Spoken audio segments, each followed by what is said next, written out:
దేవుని నామానికి మహిమ కలుగును గాక. కూడి వచ్చిన మీ అందరికి కూడా హృదయపూర్వక కృతజ్ఞతాస్తుతులు చెల్లించుకుంటున్నాను. ధ్యానిస్తున్న లేఖన భాగమును వాక్యమును ఒకసారి ధ్యానించినట్లయితే ఏం చెప్తున్నాను నేను? ఆత్మ మరియు శరీరం. ఆత్మ చెప్పు సంగతులు ఏంటంటే దేవునికి మహిమకరంగా మనము జీవించాలి అని చెప్తుంది. ఓకేనా? ధ్యానంగా వాక్యాన్ని వినండి. దేవునికి మహిమకరంగా జీవించాలి అని ఆత్మ చెప్తుంది. శరీరం ఏముంటుంది? నీకు నచ్చినట్లుగా, నీకు ఇష్టమైనట్లుగా జీవించు అని చెప్తుంది. సో దేవునికి మహిమకరంగా జీవించడం అంటే ఏంటి అంటే, మొదటి పాయింట్ ఏం చెప్పాను? దేవునికి నీ పట్ల ఉన్న ఉద్దేశము, చిత్తమును గ్రహించి జీవించుట దేవునికి మహిమకరమైన జీవితం అని చెప్పాను. రెండో మాట ఏం చెప్పాను? చెక్ చేయండి.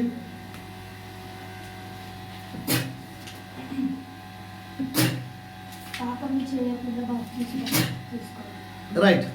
సమయానుకూలంగా పాపము జోలికి వెళ్ళక దేవునికి నువ్వు సమర్పించుకొని బాప్తిస్మము తీసుకొని రక్షణలోకి నడిపించబడే జీవితం దేవునికి మహిమకరమైన జీవితం అని చెప్పాను.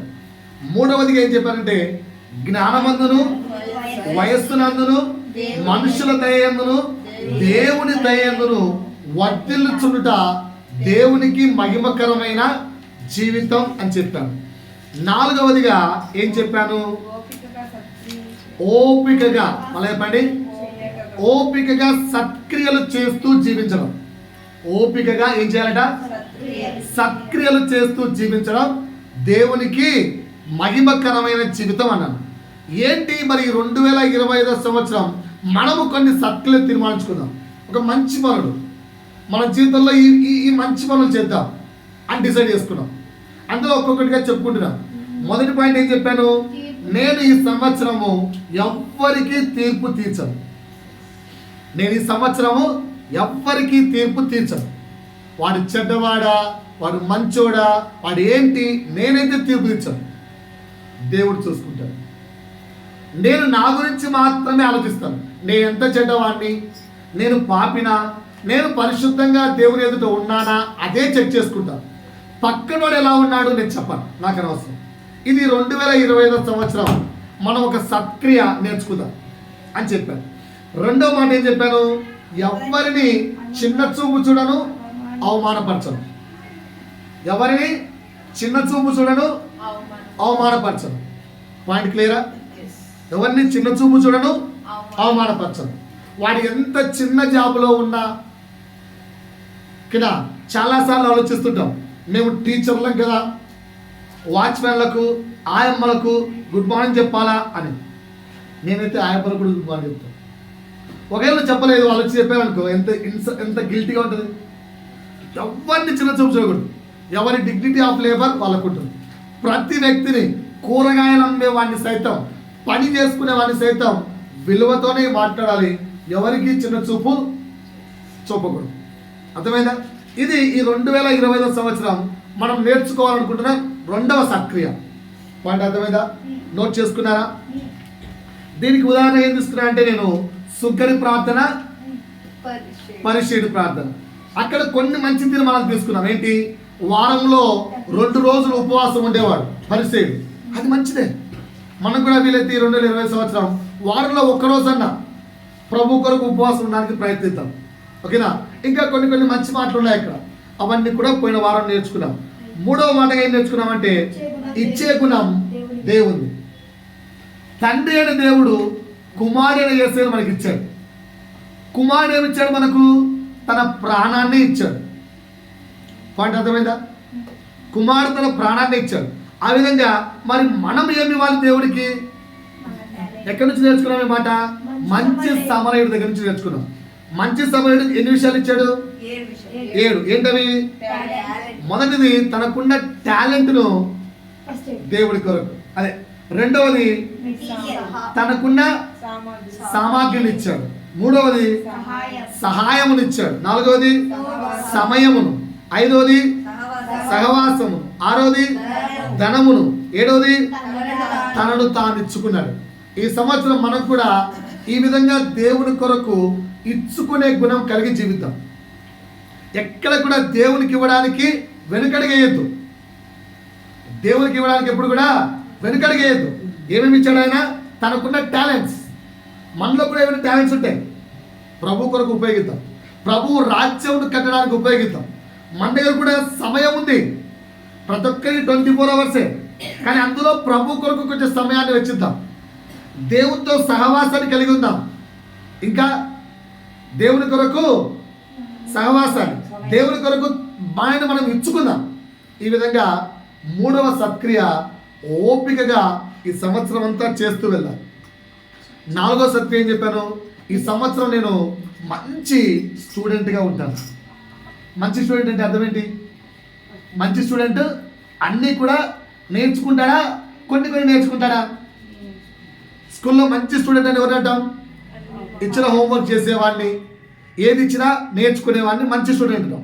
సో ఈ ఇయర్ మనం కూడా ఓపికగా మంచి స్టూడెంట్ కావడానికి ప్రయత్నిద్దాం. ఏంటి మంచి స్టూడెంట్గా ఏమేమి నేర్చుకుందాం అంటే ముందుగా ఒక చిన్న విషయాలు. ప్రార్థన చేయడం నేర్చుకుందాం. చాలామందికి స్వస్థతలు, విడుదలలు ఇవి కాదు. బైబిల్లో క్లియర్గా రాయబడిందంటే పరిశుద్ధాత్మ దేవుడు ఎలా ప్రార్థించాలో నేర్పిస్తాడు. సో ఆ పరిశుద్ధాత్మ దేవుని సహాయం అడిగి, పరిశుద్ధాత్ముడా తండ్రికి ఎలా ప్రార్థించాలో నాకు నేర్పించవా అని ఆయన సహాయాన్ని తీసుకొని తండ్రితో ఎలా ప్రార్థించాలో నేర్చుకుందాం. మొదటిది ప్రార్థన నేర్చుకుందాం అన్నాడు. రెండోది ఏం నేర్చుకుందాం అన్నాడు? వాక్యము చదువుట, ధ్యానించుట నేర్చుకుందాం. మూడవది ఇక్కడ శామ్స్ చెప్తారు కదా, కీర్తనలు 15 నిమిషాలు సమయం ఇవ్వగలరు. చదవడానికి పట్టే టైం 5 మినిట్స్. 10 నిమిషాలు మీరు అనుకుంటే ఎక్స్ప్లెయిన్ చేయొచ్చు. ఈ సంవత్సరం నేను ఏదో ఒక వారం కీర్తన ఎక్స్ప్లెయిన్ చేస్తాను. మంత్లీ 4 వారాలు అంటే ఒక వారం నా వంతు అనుకొని ముందే తెలుసు మీకు నెక్స్ట్ వీక్ ఏమొస్తుందో. ఈరోజు 12 అయిపోయింది, రేపు 13, నెక్స్ట్ వారం. సో 13వ వాక్యాన్ని పట్టుకొని చదివి ఏదైనా ప్రభు మాట వర్ణిస్తాను, వివరిస్తాను అని ఈ సంవత్సరము వివరించడానికి నేర్చుకుందాం. కీర్తనలు వివరించడం నేర్చుకుందాం. ఏం వివరించుతా? కీర్తనలు వివరించుతా. 4వది ఏం చెప్పాను? ప్రభు కొరకు సాంగ్స్ రాయడం కానీ, ఒకవేళ రాసే తలాంతు లేకపోతే కొత్త పాటలు నేర్చుకొని పాడడం కానీ, ఏదో ఒక తలాంతు అయితే ఉంటుంది. ఒకటి రాయడమా, ఒకటి పాడడమా, ఏదో ఒకటి నేర్చుకుందాం. కంపల్సరీ నేర్చుకుందాం. ఎందుకంటే మంచి స్టూడెంట్ దేవుడి గురించి అన్నీ నేర్చుకోవాలి. 5 స్టేటస్ పెట్టడం ఎంతమందికి వచ్చు? అందరికి వచ్చు కదా, నాకు రాదు. ఎందుకంటే నేను ఎప్పుడు స్టేటస్ పెట్టలే. స్టేటస్ పెట్టడం వచ్చు కదా. ఆ స్టేటస్లో ప్రభువు నీతో ఏదైనా చెబితే వారానికైనా ఒక్కటి ప్రభువును గురించిన మాట. ఓకేనా? వస్తున్న వాళ్ళు ఈ సంవత్సరం సాంగ్ రిలీజ్ చేశారు. ఓకేనా? ఫస్ట్ ఛాన్స్ ఉంది ఏంటది? చిరకాలము నీతో ఉంటానని, క్షణమైనా నన్ను విడిపోలేనని, నన్ను నీలో చేర్చుకుంటానని, తండ్రితో ఏకమై ఉన్నామని. అదొక మాట. చిరకాలము నాతో ఉంటానన్నావు ప్రభు. అసలు ఆ వర్డ్స్ ఎక్కడ చూస్తున్నావు వాళ్ళకు? ఎంతో మంచి వర్డ్స్ కదా. ఇంకో కూడా ఏమిటో తెలుసా? ఏదైనా నేను నీ కొరకు చేస్తాను, ఏదైనా నీ కొరకు చేసేందుకు.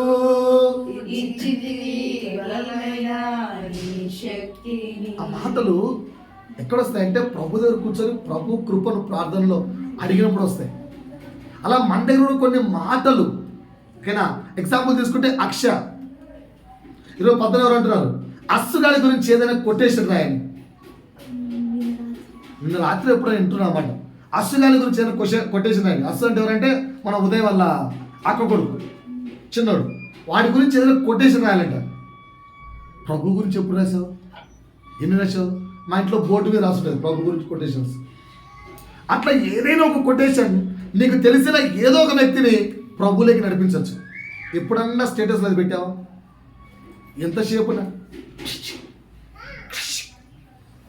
ఈ ఫేస్లా పెట్టేది ఛీ సాతాను సంతానమా అని పిలవాలి. ఏం పిలవాలి? సాతాను సంతానమా. ఏం పెట్టాలి స్టేజ్లలో? ప్రభువును కూర్చుని ఒక కొటేషన్ ఎత్తకండి, అడగండి ప్రభువును. ప్రభువా కదా, ప్రభువా నీ కృప, ఏదైనా ఒక మాట ప్రభువును కూర్చుని ఒక మాట స్టేటస్లో పెట్టడం నేర్చుకుందాం. స్టేటస్లో పెట్టడం నేర్చుకుందాం. ఇవన్నీ తర్వాత ఇంకొకటి నేర్చుకుందాం. ఎన్ని చెప్పాను ఇప్పటికి? 4, 5 ఇది నేర్చుకుందాం ఈ సంవత్సరం. ప్రభు నాకు ఇది ఆల్రెడీ పోయిన వారం అయిపోయేశాను, కానీ ప్రభు ఒక 2 మాటలు యాడ్ చేసి చెప్పన్నాడు. ఇది కూడా నేర్చుకోండి ఈ సంవత్సరం అన్నాడు. ఏంటి ఆ రెండోదంటే, దిన ప్రతిదినము పాపమును దుర్నీతిని అసహించుకోవడం నేర్చుకుందాం. ఎస్, పాయింట్ కాదమ్మా, 4లో మంచి స్టూడెంట్లోనే ఈ పాయింట్. మంచి స్టూడెంట్ కొన్ని నేర్చుకుంటాడు. ఇది నేర్చుకుందాం ఈ సంవత్సరం. ఏంటది? పోయిన వారం చెప్పాను నేర్చుకుంటాము అని. ఆ నేర్చుకుంటాలో ప్రార్థన, వాక్యం ఇవన్నీ చెప్పాను. కానీ ప్రభు ఈరోజు ఇంకొక మాట ఇచ్చాడు. పోయిన వారం నేను హెబ్రీ రాసిన పద్ధతి చదువుతున్నప్పుడు ఈ మాట ఇచ్చాడు నాకు ప్రభు. ఏంటది? ప్రతిదినము పాపమును దుర్నీతిని అసహించుకోవడం నేర్చుకుందాం. పాయింట్ అర్థమైందా? ప్రతిదినము పాపమును దుర్నీతిని అసహించుకోవడం నేర్చుకుందాం. ఓకేనా? పాపం అంటే ఏంటి? ఆజ్ఞ అతిక్రమించడం పాపం. ఆజ్ఞను అతిక్రమించడం పాపం. సో ఈ 2025 సంవత్సరం యాజ్ ఎ గుడ్ స్టూడెంట్గా, దేవుడు ఒక మంచి బోధకుడైతే ఆయన దగ్గర మనం ఒక మంచి విద్యార్థిగా ఈ 2025 ప్రారంభంలోనే తీర్మానించుకుందాం. ఏం నేర్చుకుందాము?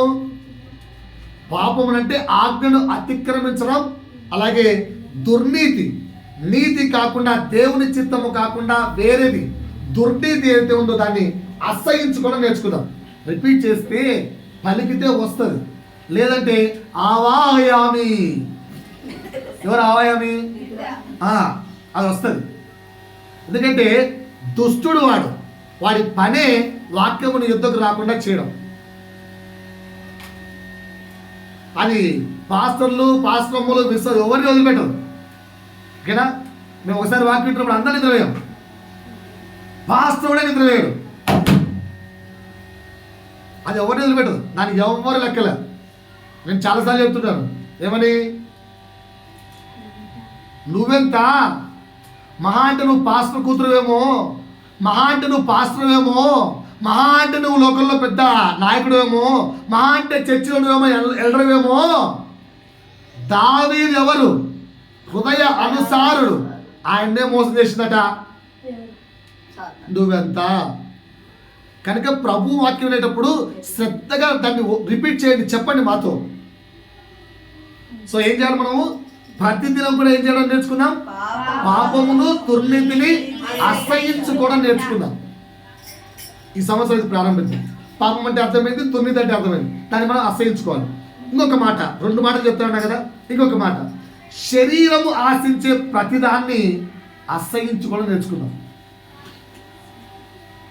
శరీరము, ఇది నాకు కూడా దేవుడు నా దగ్గర ఉంది. పాపం నాకేం మాట్లాడాడు, నాతో మాట్లాడాక నా సోదరులే కదా మీరు కూడా. మీరు ఉందో ఇంత పంచుకుంటున్నాను. ఈ సంవత్సరం నేను ట్రై చేస్తున్నాను నేర్చుకోవడానికి. మీరు కూడా నాతో పాటు ట్రై చేయండి. ఏంటంటే శరీరము ఆశించే ప్రతి వాటిని అసహించుకోవడం నేర్చుకుందాం. ఎందుకంటే శరీరము దేవునికి విరోధం. శరీరం ఏంటి? దేవునికి విరోధం. శరీరం ఏమేమి ఆశిస్తుంది? రాసుకోండి. శరీరము ఆశించేది. ఇప్పటి నుంచి ఈ సంవత్సరం అంతా దీన్ని అసహించుకుందాం, దీన్ని వద్దనుకుందాం, దీనికి దూరంగా ఉందాం. ఏంటి ఆ శరీరం ఆశించేది? మొట్టమొదటి రాసుకోండి, నిద్ర. మొట్టమొదటి నిద్ర. శరీరము ఎప్పుడు ఇంకొంచెంసేపు నిద్రపో, ముడుచుకొని నిద్రపో. బైబిల్లో రాయబడిన మాటలు నిద్ర.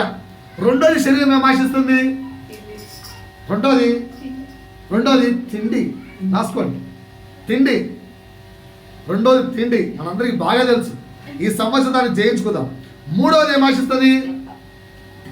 అలంకరణ. కోట్లకున్నాడు మామూలు సీదా డ్రెస్ వేసి దిగుతుంటాడు. ఏమి లేక అట్టట్టు సంపాదించేవాడు విర్రవీగిపోతుంటాడు. చెక్ చేసుకోండి మన లాంటి వాళ్ళే. రైట్. నాలుగోది ఏంటి? ప్రయాణాలు. శరీరం బాగా కోరుకునేది ట్రిప్పులు అవసరమైతేనే ట్రిప్, లేదంటే శరీరము ఎంటర్టైన్మెంట్ కోసం ట్రిప్పులు ప్లాన్ చేసుకోకండి. ఓకేనా? ఇంకా శరీరం బాగా కోరుకునేది చెప్పంటారా? రాసుకోండి. అధికారం. శరీరం బాగా కోరుకునేది నేనే పెద్ద అన్న గర్వముతో కూడిన మాటలు, అహంకారంతో కూడిన మాటలు. నేనేమన్నానండి, జస్ట్ ఏదో ఫార్మాలిటీ కన్నాను అంతే. ఫార్మాలిటీ కన్నావా నాన్ ఫార్మాలిటీ కన్నావా డిసిషన్ ఒకటి చూసుకోండి. నువ్వు మాట్లాడే మాట కంటే ఒక్క డెసిబల్ పెరిగినా కూడా నీవు కోపంగా మాట్లాడినట్టే.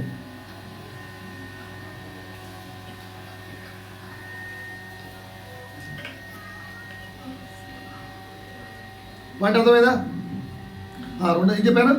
అధికారము, పెత్తనం. ఓకేనా? ఆరోజు శరీరానికి బాగా ఉంటాయి తెలుసా? కోరికలు. వాటిని అసహించుకుందాం. ఓకేనా? కోరికలు, ఆశలు. శరీరము ఏదైతే ఆశిస్తుందో వాటన్నిటిని ఈ సంవత్సరం అసహించుకోవడానికి నేర్చుకుందాం. రైట్. ఆశలు, కోరికలు. ఏడవది ఆనందాలు, ఉల్లాసాలు.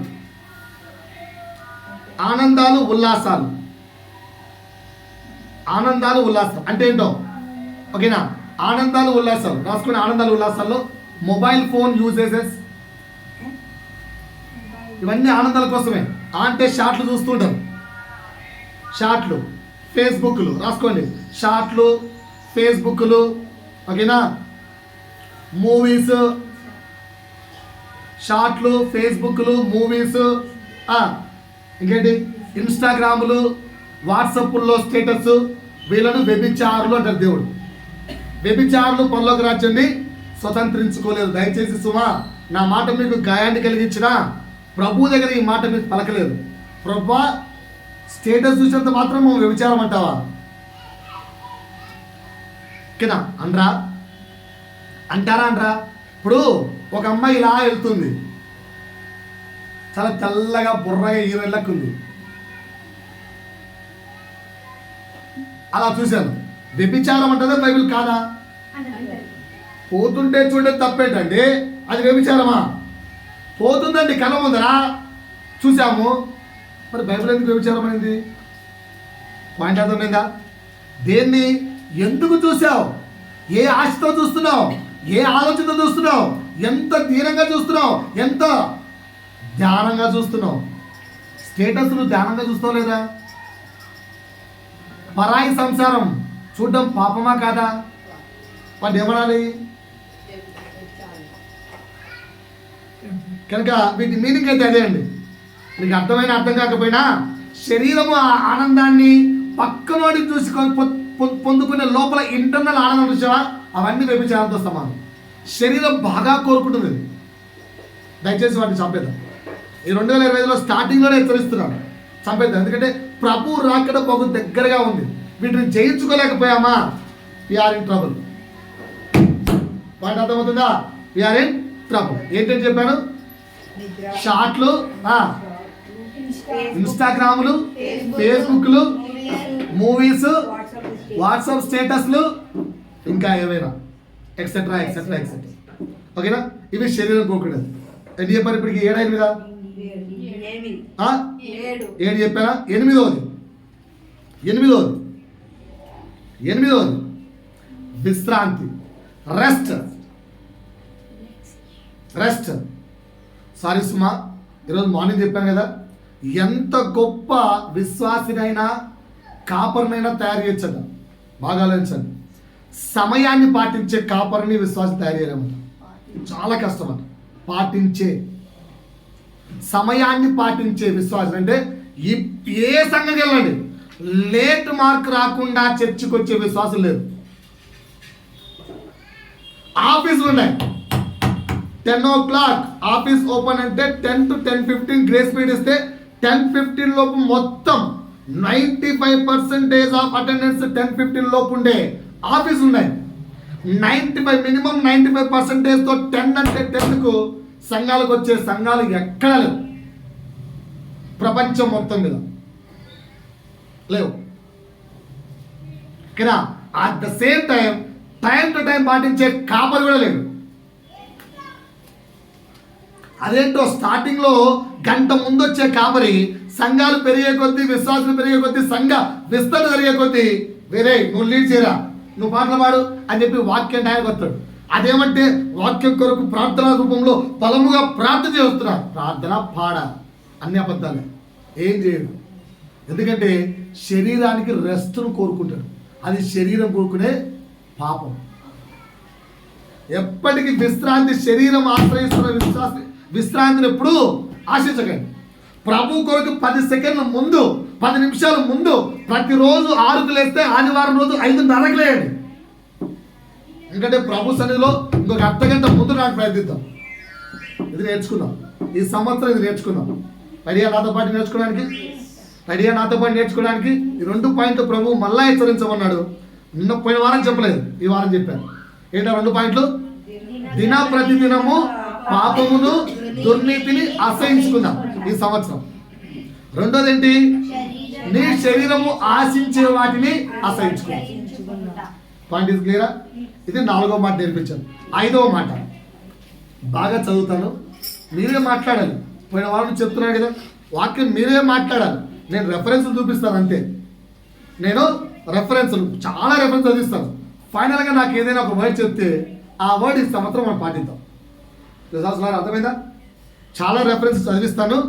చదివించి దాని నుంచి ఏం నేర్చుకున్నామో మీరు చెప్తే నేను కూడా మీతో పాటు కూర్చొని అందరూ నేర్చుకుందాం. ఈ 2025 తీయండి నాతో పాటు. లూకా సువార్త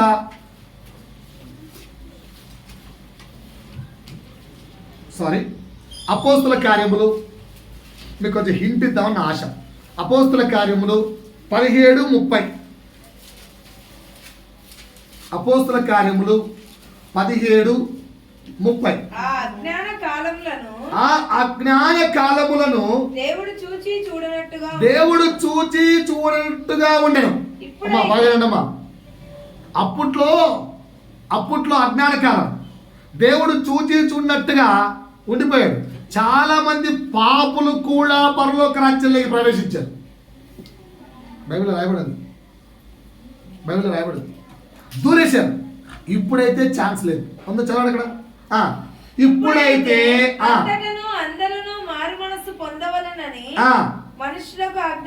ఏమాజ్ఞాపించాడు?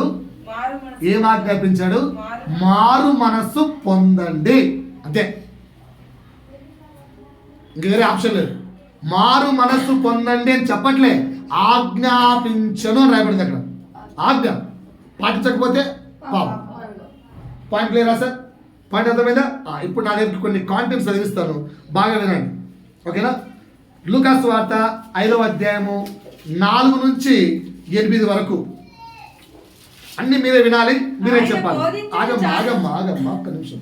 మీరు చెప్పాలి అంటున్నా అంటే తీరు కొంచెం ఒక ఓపిక. లూకా సువార్త 5వ అధ్యాయము 4 నుంచి 8 వరకు తీసారు అందరూ? చదవండి. ఆయన బోధించుట చాలించిన తరువాత, ఆయన ఎవరు? యేసు. బోధించుట చాలించిన తరువాత నీవు దోణెను లోతునకు నడిపించి, ఏం చెప్పాడు? పేతురు, నువ్వు దోణెను లోతునకు నడిపించు, చేపలు పట్టుటకు మీ వలలు వేయుడని సీమోనుతో చెప్పగా, సీమోను ఏలినవాడా, రాత్రంతయు మేము ప్రయాసపడ్డాం ప్రభువా, కానీ మాకేమీ దొరకలేదు. అయినను నీ మాట చొప్పున వలలు వేతునని ఆయనతో చెప్పాడు. రైట్. వారు అలాగు చేసి విస్తారమైన చేపలు పట్టింది. అందుచేత బాగా నా వైపు చూడండి, ఏం చేశారు ఇక్కడ? కొంచెం లోపల పడి అన్నాడు. ఓకే, 10 లోపలికి వెళ్ళాడు. లేదు, లోపలికి వెళ్ళిన తర్వాత ఇటు పక్క వలవే అన్నాడు. ప్రభా, రాత్రంతా ఇటు 4 పక్కల వల్లేసాము, ఏ పక్కల చేపలు వల్లేదు. సర్లే, నువ్వేమంటున్నావు కనుక నీ మాటను గౌరవించి వేస్తున్నా అన్నాడు. వేస్తే ఏమైంది? విస్తారమైన చేపలు పడ్డాయి. ఓకేనా? ఇప్పుడు అదే పేతురు ప్లేస్లో నువ్వు ఉంటే ఏం చెప్తావు? Thank you, good. ఇంకా ఆలోచించరు కొంచెం, అలా సిచ్యువేషన్ నీకే జరిగింది అనుకో, ఏం చేస్తావు? ఏం చేస్తావు? నువ్వు రావడం వల్ల అలా జరిగింది. ఇంకా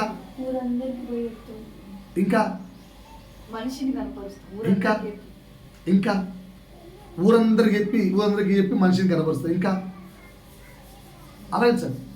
ఫర్ ఎగ్జాంపుల్, ఒక ప్రోగ్రామ్ పెట్టుకున్నాం, డబ్బులు లేవు, అల్లాడుతున్నాం, ఏం చేయాలో అర్థం కావట్లేదు, మొరపెడుతున్నాం, అల్లాడుతున్నాం, అయ్యో ఏం చేయాలి దిక్కు తోచట్లేదు. ఒక వ్యక్తి వచ్చి సార్ అని ఇచ్చేసి వెళ్ళిపోయాడు.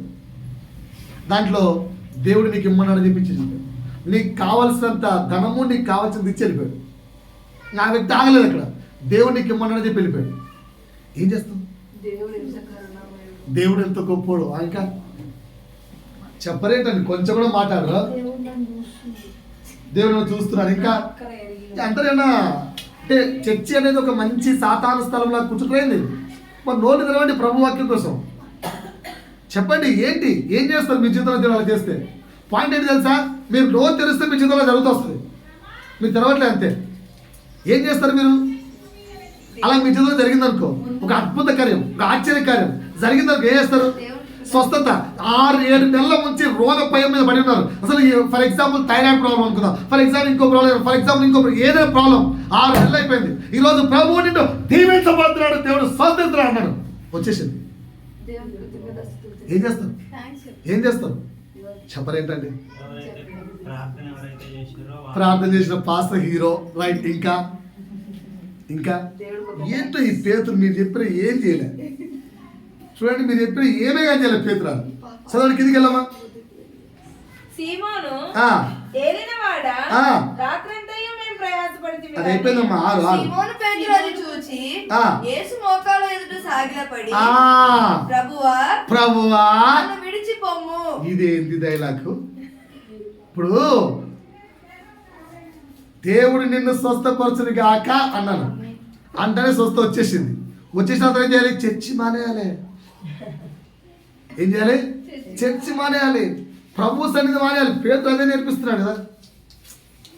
మరి పేతురు ఇంటి ఎలా కట్టినాడు? ఒక్కసారి ఎప్పుడు ఆలోచించారా? ఇదేంట్రా బాబు, రాత్రంతా కష్టపడితే పర్లేదు, యేసు ప్రభువుల వెయ్యి అంటేనే మొత్తం చేపలు పడ్డాయి, వలలు పెగిలిపోయే తెగపడ్డాయి. అలాంటప్పుడు ఏం చేయాలి? పేతురు ఏం చేయాలి? ప్రభా నువ్వు మాతోనే ఉండు, ప్రభా నువ్వు ఉంటే చూసావా ఏం పడుతున్నాయో అనాల్సింది పోయి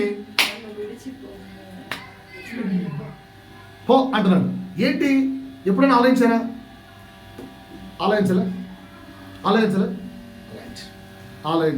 వీలైతే చేయి పెట్టుకుంటారా, లేదంటే పేపర్ పెడతారా ఇస్తూ ఉంటాం. అట్లా ఎక్కడే పెట్టుకొని లూకాసు వార్త ఇక్కడ మీకు 4 వ్యక్తులు చూపిస్తాను. 4 వ్యక్తులు. పేతురు కనిపించాడు ఒక వ్యక్తి. ఏం నేర్చుకుందాం, పాఠం బాగినండి. పేతురు కనిపించాడు, రైట్. లూకాసు వార్త 22వ అధ్యాయము 60-62. లూకాసు వార్త 22వ అధ్యాయము 60-62. ఈడ కూడా ఒక వ్యక్తి కనిపిస్తున్నాడు. అందుకు పేతురు 22వ అధ్యాయం 60-62. పేతురు నీవు చెప్పినది నాకు తెలియదనెను. అతడు ఇంకనూ మాట్లాడుచుండగా వెంటనే కోడి కూసెను. అప్పుడు ప్రభువు తిరిగి పేతురు వైపు చూచాను గనుక, పేతురు నేను కోడి కూయక మునుపు నీవు ముమ్మారు నన్ను ఎరుగనందు అని ప్రభువు తనతో చెప్పిన మాట జ్ఞాపకం చేసుకుని వెలుపలికి పోయి సంతాపపడి ఏడ్చాడు. ఏం చేశాడట? ఇక్కడ క్లారిటీగా వేస్తే ఉన్నాడు. ఈ రోజు కోడి కుయ్యక మునిపే నువ్వు నన్ను ముమ్మారు ఎరగవని చెబుతావు పేతురు అన్నాడు. పేతురు అన్నాడు, కావాలంటే సావులో కూడా నీతో పాటు వస్తా కానీ నిన్నెరగనండమా, ఇంపాసిబుల్ అన్నాడు. దేవుడి మాట చెప్తే జరగకుండా పోతుందా?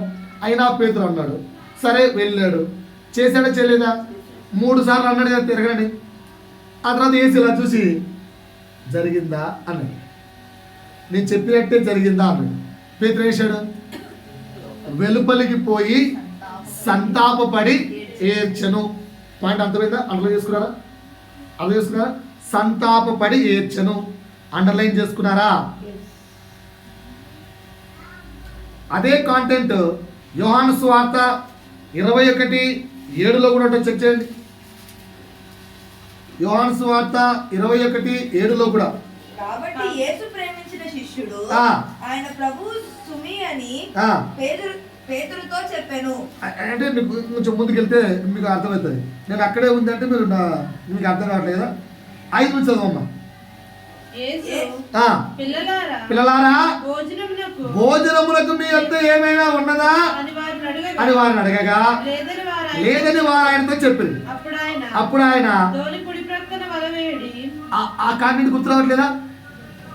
రాత్రంతా శ్రమ పడింది, మాకేమీ దొరకలేదు అన్నాడు. ఈయన కూడా ఏమంటున్నాడు? కుడి పక్కన వల వేయడి అంటే మ్యాచ్ అయిందా? రైట్. ఆ కుడి పక్కన వల వేయడి, మీకు దొరికినవి చెప్పాను కనుక వారు వల వేయగా చేపలు విస్తారముగా పడినందున వలలు లాగలేకపోయింది. కాబట్టి ఆయన ప్రభు సుమి అని పేతురుతో చెప్పాడు. ఆ డైలాగ్ తో యోహాను కనుక్కున్నాడు.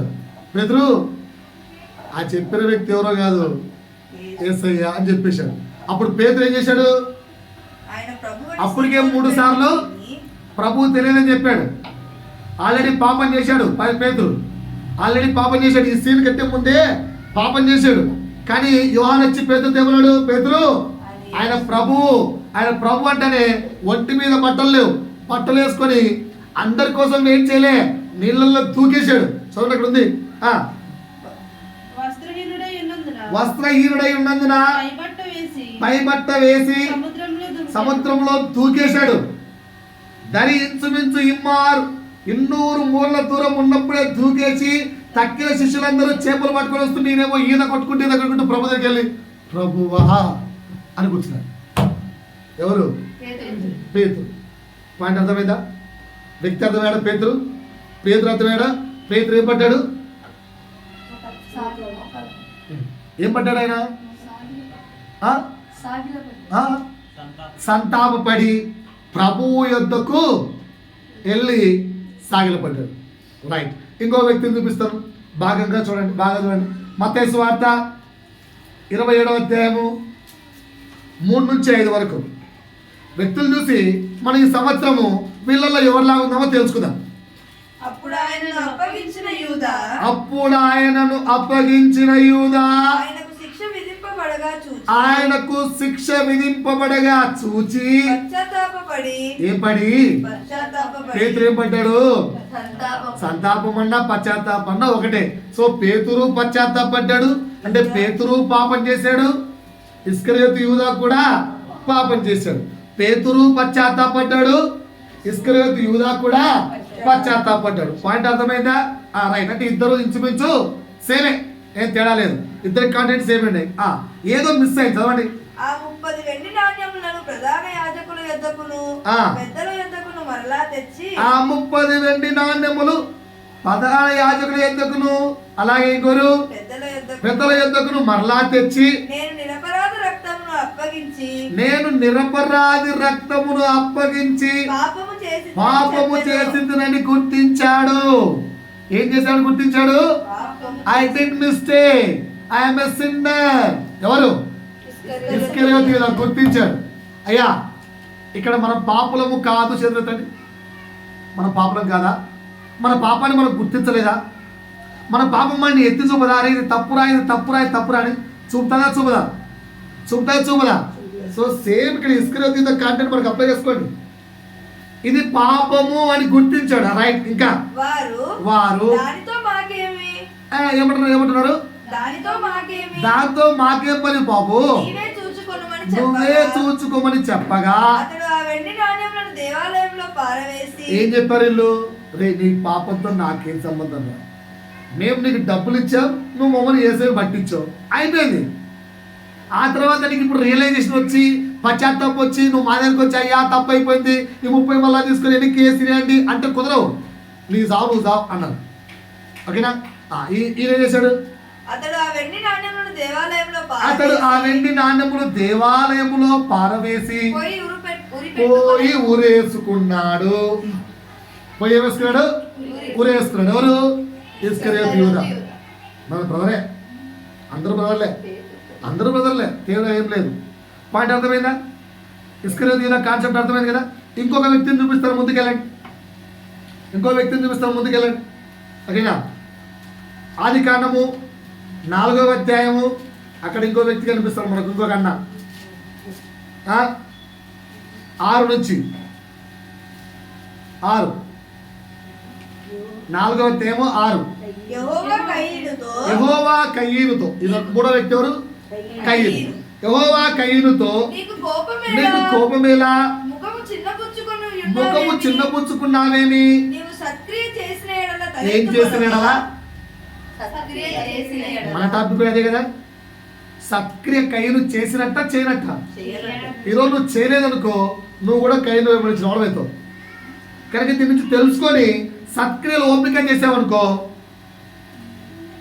రిజల్ట్ బాగుంటుంది. అదేదో నేర్చుకుందాం. రైట్? నువ్వు సత్క్రియ చేసిన ఎడలా తల ఎత్తుకొనవా, సత్క్రియ చేయని ఎడలా ఏమైతుందట?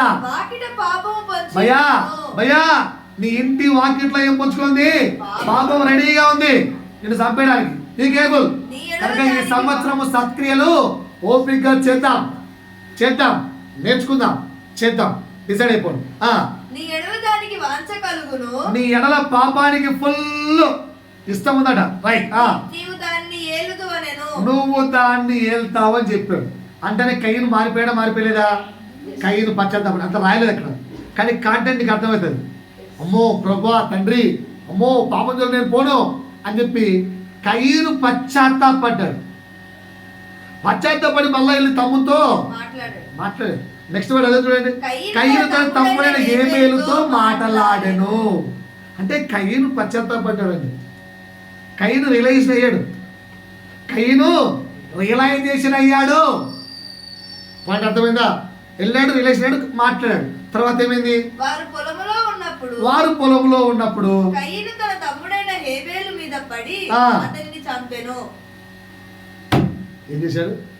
ఆడ ఇస్కరియోతు తనంతకు తాను ఊరేసుకున్నాడు, కయ్యనేమో తమ్ముడు చంపేశాడు. ఓకేనా?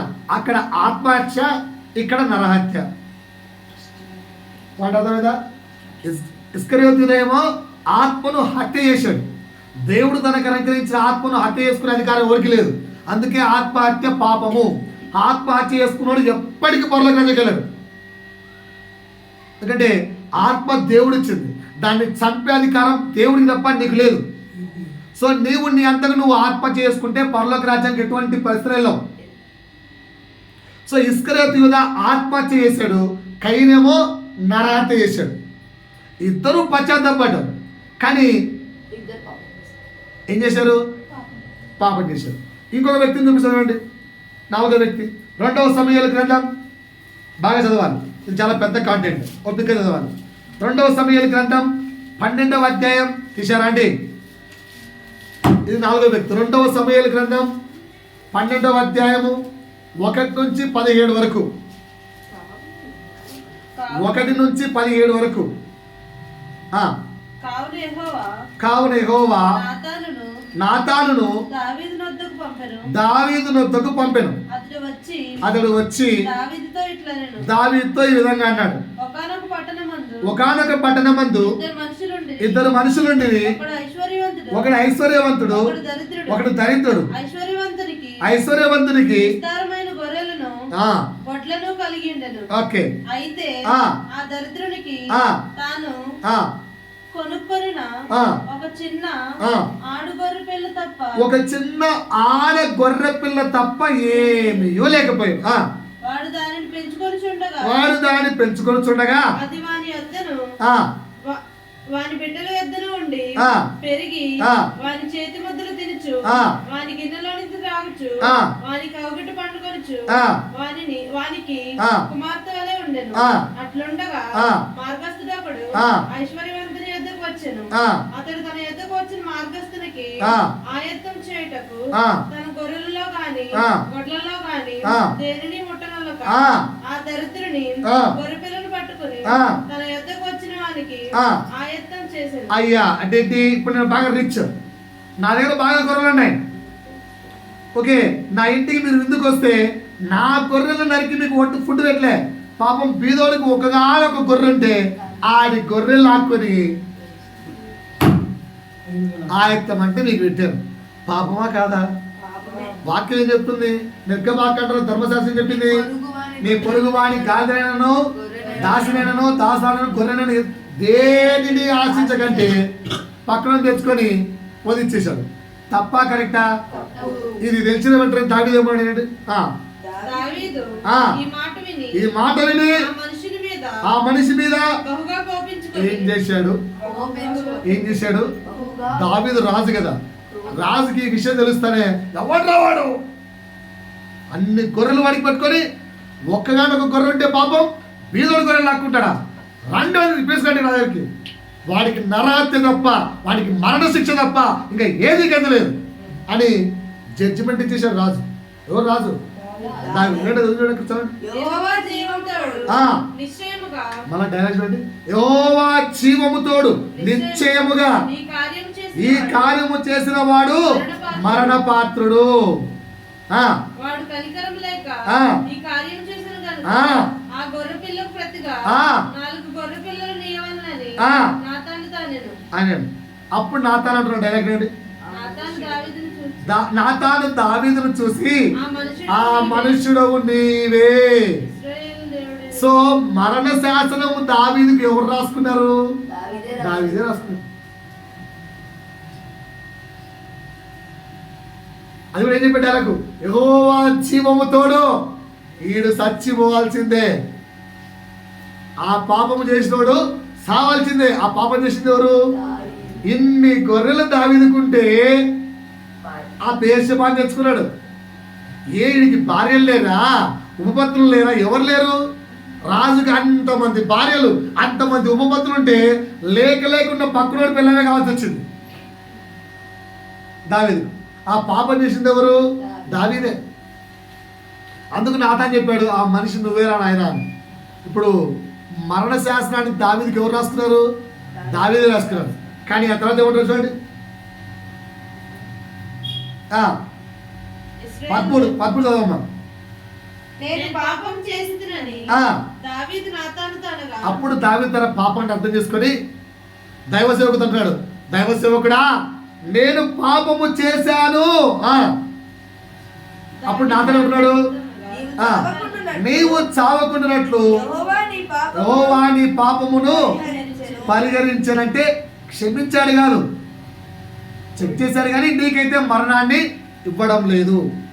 నువ్వైతే నీ మరణ శాస్త్రం రాసుకున్నావు కానీ దేవుడైతే నీకు మరణాన్ని ఇవ్వడం లేదు. రైట్. ఇంకా అయితే ఈ పాపము చేసినందువలన యెహోవాను దూషించుటకు ఆయన శత్రువులకు నువ్వు ఒక ఛాన్స్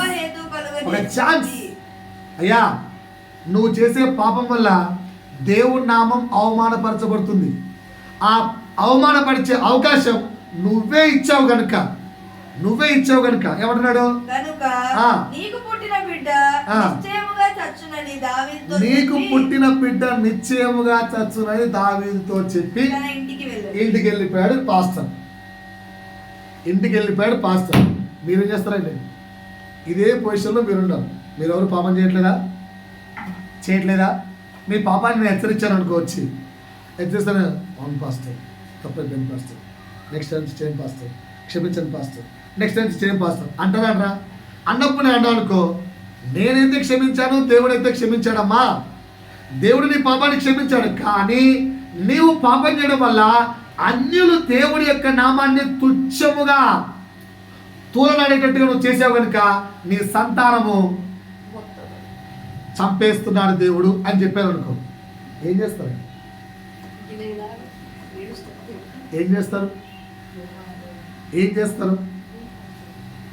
రిజల్ట్ ముందే చెప్పేశాడు.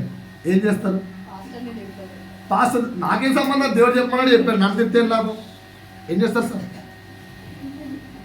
సార్? ఈ పాస్టర్ గారు ఏం మనిషి, ఒక్క వారం అన్నా 4 మంచి మాటలు చెప్పురా అంటే 2025 కూడా 7 పేర్లు చెప్పి సచ్చాను కాదు. నేనేమన్నా 7 చెప్పానా? ఇటు పక్క కొండంత శ్రమ ఉంది కానీ ఇటు పక్క ఆకాశం అంత దేవుడు ఉన్నాడు అన్నాను. ఇటు పక్క మీరు చూడకండి నా తప్ప అది. ఎంతసేపు ఉన్నా నేను శ్రమను చూసి అని ఏడుతాంటే నేనేం చేయమంటావు? నేను మంచిగా చెప్పాను, ఇటుపక్క శ్రమ కొండంతే ఉందిరా, కానీ ఇక్కడ ఆకాశమంతా ఎత్తు దేవుడు ఉన్నాడురా, ఇటుపక్క చూడండి అని చెప్పాడు వాక్యం గురించి. మీరేమో ఇటుపక్కే చూస్తా అంటే నా తప్పేముంది? నా తప్పేం లేదు. సో దేవుడు చెప్తున్నాడు పనిష్మెంట్ ఇదమ్మా తప్పు చేస్తాను. ఇప్పుడు మీరేం చేస్తారు? ఓకేనా? ఇప్పుడు నలుగురు చూపించాను. ఈ నలుగురు దగ్గర నుంచి ఏం నేర్చుకుందాం? నలుగురు పశ్చాత్తాపడ్డారా పర్లేదా? నలుగురు పశ్చాత్తాపడ్డారా పర్లేదా? సో ఈ సంవత్సరం నేర్చుకోవాల్సిన ఓపికగా సత్క్రియ, ఓపికగా నేర్చుకోవాల్సిన 5వ సత్క్రియ ఏంటంటే పశ్చాత్తాపడడం. నలుగురు పశ్చాత్తాపడ్డారండి, పాయింట్ అర్థమైందా? నలుగురు పశ్చాత్తాపడ్డారు, ఓపికగా పశ్చాత్తాపడడం. అండ్ రాసుకోండి. మరియు 5వ పాయింట్ ఏంటి? ఓపికగా పశ్చాత్తాపడడం. అండ్ ఏంటి? అండ్ మారు మనస్సు నొందడం. ఇది ఇంపార్టెంట్. మారు మనస్సు నొందడం ఇది ఇంపార్టెంట్. పాయింట్ అర్థమైందా? ఈ సంవత్సరం ప్రతి ఒక్కరు ప్రతిసారి పశ్చాత్తాపడతామండి, కానీ చేయాల్సింది ఏం తెలుసా? మారు మనస్సు. ఈ మారు మనస్సు అంటే ఏంటో మీకు అర్థమయ్యేటట్టుగా 5 పాయింట్లు చెప్తాను. ఈ 5 సీక్వెన్స్నే మారు మనస్సు అంటారు. రాసుకోండి. మొదటిది, మారు మనస్సు అనగా పశ్చాత్తాపం ప్రతి ఒక్కరం పడతామండి, పశ్చాత్తాపం ప్రతి ఒక్కరం పడతాం, కానీ మారు మనసులు ఉందాం. ఈ 2025వ సంవత్సరం ఓపిక మారు మనసు ఉండడానికి ప్రయత్నిద్దాం. అసలు మారు మనసు అంటే ఏంటో రాసుకోండి. ఫస్ట్ పాయింట్, మారు మనస్సు అంటే ఓకేనా, తన పుట్టుకతో సంక్రమించిన పాపాన్ని గుర్తించడం. తన పుట్టుకతో సంక్రమించిన పాపాన్ని గుర్తించడం. పుట్టుక నుంచి మనం పాపలమా కాదా? పుట్టుక నుంచి మనం పాపలమా కాదా? పాపలమే కదా. ఎందుకంటే మన రక్తంలోనే ఆదాము చేసిన వీళ్ళ పాపం ఉంది. సో జన్మతః మనం ఎవరం? పాపం. సో పుట్టుక నుంచి సంక్రమించిన పాపాన్ని గుర్తించాలి. అంటే by birth I'm a sinner అని గుర్తించాలి. ఇప్పుడు ఎంతమంది తెలుసు ఈ మాట? By birth I'm a sinner అని ఎప్పుడు తెలుసుకున్నావా? నేను పుట్టుకతోనే పాపిని అని తెలుసుకున్నావా? అందుకే యేసు పుట్టేటప్పుడు మరియమ్మ యోసేపుల రక్తం ద్వారా పుట్టలే. మరియ కన్యకగా ఉన్నప్పుడే యోసేపు ద్వారా ఎటువంటి సెక్సువల్ కాంటాక్ట్ లేక మునుపే యేసు పుట్టాడు. అంటే అర్థం ఏంటి? ఆ ఆదాము అవతారం వచ్చిన రక్తపు పాపము యేసుకు లేదు. జన్మతః యేసు పాపి కాదు. మనలో ఎవరైనా అట్లా పుట్టారా? లేదు కదా. అలా ఎవరు పుట్టలేదు కదా. అంటే మనం అందరం ఎవరం? జన్మతః పాపం. ఈ పాయింట్ అర్థమైందా మీకు? ఇది మారు మనసులో మొదటి పాయింట్. రెండవ పాయింట్ బాగా రాసుకోవాలి. రెండవ పాయింట్, తన ఆలోచన రాసుకున్నారా? తన ఎక్స్ప్రెషన్స్, భావాలు,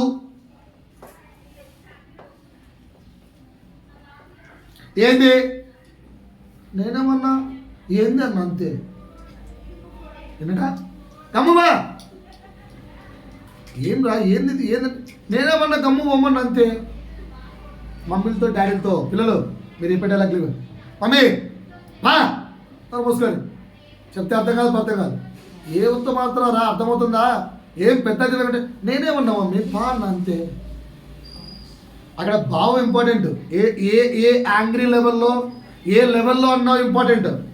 అర్థమైందా? పాయింట్ అర్థమైందా? కనుక తన ఆలోచన, రెండోది ఏంటి? తన భావాలు, మూడోది తన చూపులు, చూసే విధానం, తన చూపులు, 3 మాటలు, సరే 4 మాటలు, 5 క్రియలు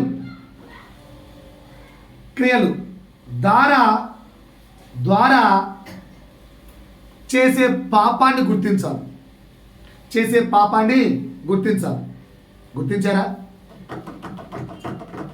గుర్తించారా?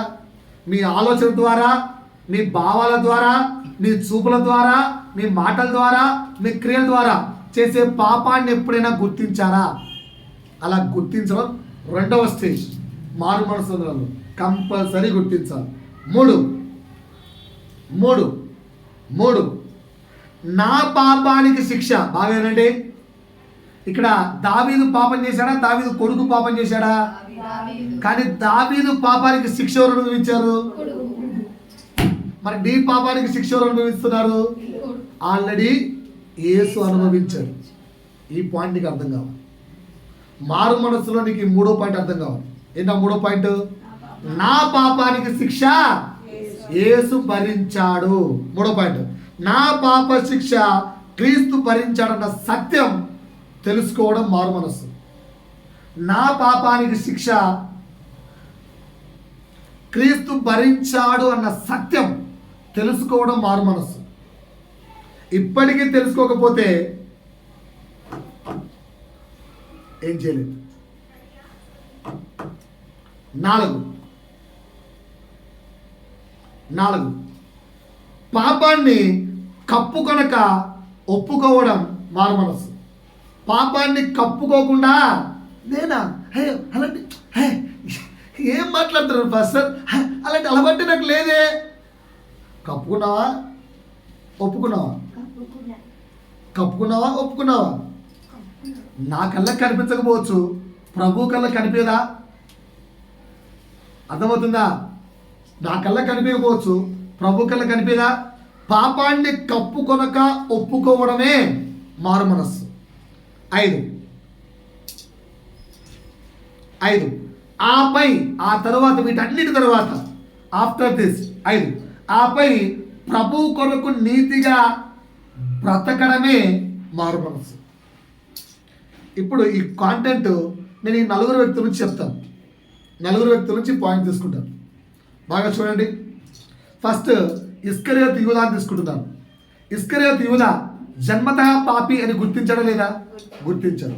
తర్వాత తన క్రియ ద్వారా పాపము జరిగింది అని గుర్తించడం లేదా? ముద్దు పెట్టి యేసును అప్పగించాడు. తన క్రియ ద్వారా పాపము జరిగింది గుర్తించడం లేదా? గుర్తించాడికి వెళ్ళి చెప్పాడు, అయ్యా తప్పైపోయింది భయ్యా, మీ 30 ఏళ్ళు తీసుకొని మా యేసు మాకి అన్నాడా లేదా? ఓకేనా? నెక్స్ట్ తన పాపానికి శిక్ష నా యేసు బలవుతున్నాడు. నా యేసు బలవుతున్నాడు. అది అర్థమైపోయింది దానికి. అది అర్థమైపోయింది. కానీ 4వది పాపాన్ని కప్పుకోకుండా ఒప్పుకున్నాడా? ఒప్పుకున్నాడు. ఎవరి దగ్గర? ప్రధాన యాజకుడి దగ్గర. కానీ ఒప్పుకోవాల్సింది ఎవరి దగ్గర? మిస్ అయిపోయాయి. ఫస్ట్ 3 ఉన్నాయి, లాస్ట్ 2 మిస్ అయిపోయాయి. సరే, ప్రభు అవైలబిలిటీ లేడు. ఎక్కి ఏడుస్తేనా ప్రభు కలిసే సమయం వరకు ఎదురు చూసి, ప్రభువా నా ద్వారా ఈ పాపం ఎందుకు చేయించావు ప్రభువా, నేను ఈ పాపాన్ని కడుక్కోలేదు ప్రభువా అని ఏడ్చి ఉండింటే పరలోక రాజ్యంలో ప్లేస్ వచ్చింది. ఎందుకంటే దేవుడు క్షమించేవాడు. పేతురు క్షమించాడా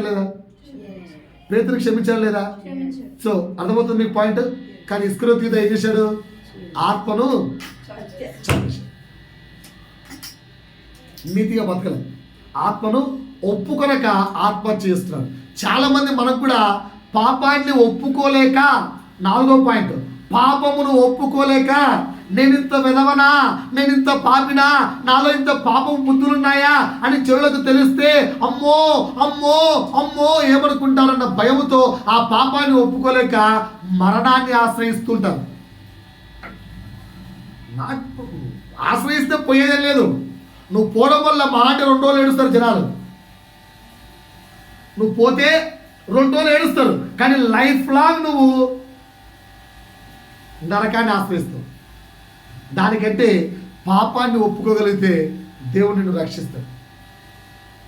ఈ వ్యక్తి ఇస్కరియోతు యూదా ఎలా జరిగాడా? కయ్యూను కూడా అంతే. ఏం చేశాడు? ఇవన్నీ గుర్తించాడు. మళ్ళా తమ్ముతో మాట్లాడాడు. కానీ తమ్ముడా, నా హృదయ అంతరంగంలో పాపము తాగిందిరా అని ఒప్పుకోలేక ఏం చేశాడు? ఆ పాపాన్ని పెంచి పోషించి లోపల అది అసహ్యతగా మారి మర్డర్గా అయిపోయాడు. పడదా? నువ్వు నేను కూడా అంతే. పాపం ఒప్పుకోలేక లోపల జలస్ దాన్ని పెంచి పెంచి పెంచి పెంచి ఒకనొకరు ఏం చేస్తాం, గొడవలు, విడాకులు, విడిపోవడాలు, ఇవన్నీ కారణాలు. భర్త దగ్గరికి వెళ్ళి భార్య దగ్గరికి వెళ్ళి భర్త, అయ్యా భర్త నేను తప్పు చేశాను, భార్య నేను తప్పు చేశాను, అయ్యో నేను తిట్టాను, అయ్యో నేను అరిచాను అని చెప్పి ఒకరికొకరు ప్రేమను పంచుకోలేక ఎడబాటు చేసుకొని శాశ్వతమైన దేవుని ప్రణాళికను దూరం చేసి you are becoming a sinner. దేవుడు చెత్తపరిచే దాన్ని నరుడు విడతీయకూడదని బైబిల్ రాయబడితే విడగొట్టే వారిగా మారిపోయి పాపం చేస్తున్నాం, ఒక కయ్యను లాగా. కానీ పేతురు, దావీదు దగ్గర ఏం చేశాడు, ఇవన్నీ చేశాడు. 4వది పాపాన్ని ఒప్పుకున్నాడు. దాని కింద పేర్లకి వెళ్తే 16వ వచనంలో ఏమన్నా రాయబడింది, 16-17 దావీదు ఉపవాసం ఉండి లోపలికి పోయి రాత్రంతయు నేలపై పడి ఉండి బిడ్డ కొరకు దేవుణ్ణి ప్రతిమాలు కొనగా ఇంటిలో ఎన్నికైన వారు లేచి అతని నేల నుండి లేవనెత్తులకు వచ్చింది. కానీ అతను సమ్మతించగా వారితో కూడా భోజనము చేయకయుండెను. 7వ దినమున బిడ్డ చావగా 7 రోజులు ఇంతే, అన్నంలే ఏమిలే, దేవుడు దగ్గర ఏడ్చాట. అయినా దేవుడు ఏమన్నాడు, నా బిడ్డ రావాల్సిందే. సరే బిడ్డను చంపేశాడు దేవుడు. ఆ తర్వాతనే దేవుడు వదిలేశాడా దావీదు? ఏమన్నాడు, పాపం చేశాను కరుణిస్తాడేమో అని ఎదురు చూశాను. కానీ దేవుడు ఎప్పటికీ న్యాయవాది, ఆయన చిత్తం ఫైనల్ అయిపోయింది కదా, చచ్చిపోయాడు కదా, వదిలేయండి పద. దేవునితో నడిచాడా, దేవుని విడిచిపెట్టి వెళ్ళిపోయాడా? దేవునితో నడిచాడా, దేవుని విడిచిపెట్టి వెళ్ళాడా? పాపాన్ని ఒప్పుకున్నాడు, ఆపై ప్రభువు కొరకు నీతిగా బ్రతికాడు. నువ్వు నేను మిస్ చేస్తుంది తెలుసా, పశ్చాత్తాపడతాం కానీ మారు మనస్సులో 5వ పాయింట్ ప్రభువు కొరకు బ్రతకం. చర్చి మానేస్తాం, అవి మానేస్తాం, ఇది మానేస్తాం, ప్రతిదానికి ప్రభు సన్నిధే మానేస్తాం. నువ్వు నచ్చింది జరగలేదా, ప్రభు కట్టి. ఏదైనా జాబులు ఆశించావా, ప్రమోషన్ రాలేదా, ప్రభు కట్టి. నీ ప్రమోషన్కు ప్రభువుకు సంబంధం ఏంది? దేవుడు నచ్చాడు, నువ్వు నచ్చాడు, దేవుడు పెట్టాలా? అన్నిటికీ దేవుడే కట్టి. ఏమన్నా అంటే చర్చి సండే మానేద్దాం. ఈ సంవత్సరం నేర్చుకుందాం, ఏది ఏమైనా ప్రభువును వీడేలేదు. సొంత కుమారుని చంపేస్తూ కూడా దావీదు ప్రభువును విడిచిపెట్టలేదు. తను చేసిన పాపానికి తన కుమారుడు బలైతే కూడా దావీదు దేవుణ్ణి విడిచిపెట్టలేదు. మరి నువ్వు నేను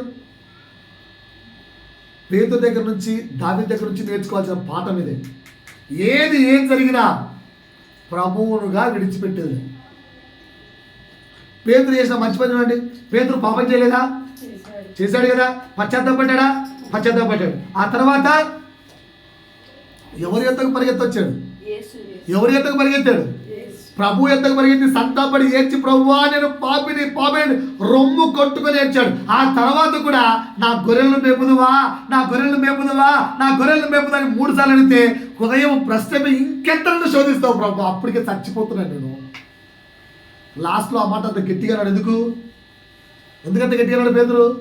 ఎన్నిసార్లు అడుగుతావు ప్రభువా? ఒకసారి పాపం చేసినందుకే నేను లోపల చచ్చిపోతున్నాను, నొప్పి భరించలేకపోతున్నాను, మరలా గుచ్చేబడుతో నీకు తెలియదా నేను ఎంత చచ్చిపోతున్నాను? నా హృదయం నీకు అర్థం కావట్లేదా? అందుకు వేస్తున్నాడు, నువ్వు నాక మందకు కాపరిగా ఉంటావు. సో ప్రభు దగ్గర ఎంత పాపం చేసినా పశ్చాత్తాపడి ఎవరి దగ్గర రావాలి? ప్రభు దగ్గరికి రావాలి. ఈ సంవత్సరం తీర్మానించుకోండి, పాపము మానేద్దాం, పశ్చాత్తాపడదాం, మారు మనస్సు నుండి ప్రభువుతో నడుద్దాం. ప్రభువును విడిచి కాదు సహోదరులారా, ప్రభువును విడిచి వద్దు. ప్రభువును విడవాలన్న ఆలోచన సృష్టిలో ఎప్పుడు రానికండి. ప్రభువు చిత్తానికి ఉండండి. పాయింట్ అర్థమైందా? ఈ 5వ పాయింట్ నేర్చుకుందామా? ఏంటి 5వ పాయింట్? ఓపికగా పశ్చాత్తాపడుతూ మారు మనస్సు నుండి ప్రభువు కొరకు జీవిద్దాం, ప్రభువుకై జీవిద్దాం, ప్రభువుతో జీవిద్దాం. పాయింట్ అర్థమైందా? దేవుడి యొక్క పరిశుద్ధ మాటలు బలపరచునుగాక. ఇంకా 5 తీర్మానాలు ఉన్నాయి. వచ్చే వారం ప్రభు చిత్తం అయితే నేర్చుకుందాం. ఇప్పటికి 5 నేర్పించాను, ఇంకా 5 ఉన్నాయి. మొత్తం 10 తీర్మానాలు. ఆ 10 తీర్మానాలు ఇక్కడ బ్యానర్ వేస్తాం. వారం చూసుకోండి. ఫిబ్రవరిలో వేస్తారు. మనం దేవుడితో చేసుకున్న తీర్మానాలు రోజు చదివిస్తాను, గుర్తుకొచ్చున్నారు. ఓకేనా? ప్రభుత్వ 5 తీర్మానాలు చేసుకున్నాం. ఏంటవి 5? మొదటిది ఏంటి? ఈ సంవత్సరం నుంచి నేను ఎవరికి తీర్పు తీర్చను. రెండోది, ఎవరిని చిన్న చూపు చూడను, అవమానపరచను. మూడోది, ఇచ్చే గుణం నా ప్రభువుది, ఇక నుంచి నన్ను నేను దేవునికి ఇచ్చుకుంటాను. నాలుగవది, ఐఎమ్ ఏ బెస్ట్ స్టూడెంట్ గా ఈ సంవత్సరం ఉంటాను. నా యేసు నాకు బోధకుడైతే ఆయన దగ్గర నేను బెస్ట్ స్టూడెంట్ గా నేర్చుకుంటాను. ఐదవది, ఓపికగా పశ్చాత్తాపడతాను, మారు మనస్సు నుండి ప్రభు కొరకు జీవిస్తాను. ఆమేన్.